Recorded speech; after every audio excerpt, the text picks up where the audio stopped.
Dear friends, आज हम rain on the roof नामक पोयम के MCQs पर चर्चा करेंगे।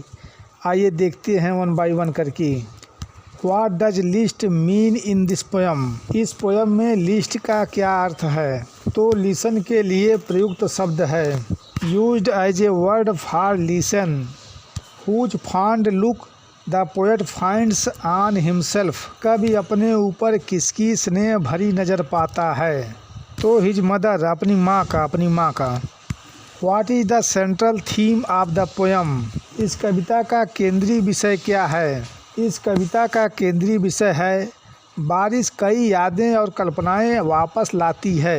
Rain brings back several memories and imaginations.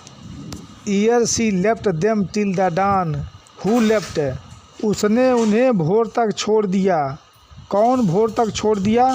कब की माँ, पोएट्स मदर, कब की माँ।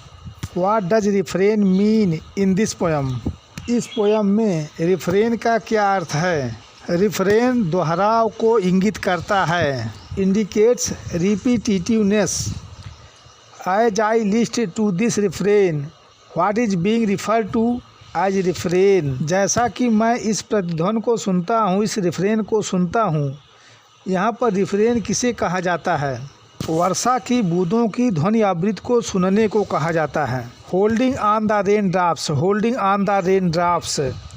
Choose a word from the poem that indicates the time of the day. कविता से वह शब्द चुने जो दिन के समय को बताता है। तो वह समय है डॉन, उषा काल। The last stanza of the poem reflects poet's immense love for his mother. कविता का अंतिम स्टैंजा प्रतिबिंबित करता है कवि का अपनी माँ के प्रति असीम प्रेम। Which is played upon the singles.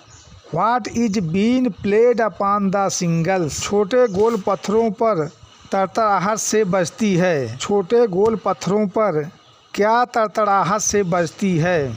वर्षा की बूंदों से, रेन ड्रॉप से गोल छोटे पत्थरों पर तड़तड़ाहट से बजती है। What do you think about the age of the poet? कवि की उम्र के बारे में आप क्या सोचते हैं? तो हम सोचते हैं the poet is an adult. कवि एक वयस्क है।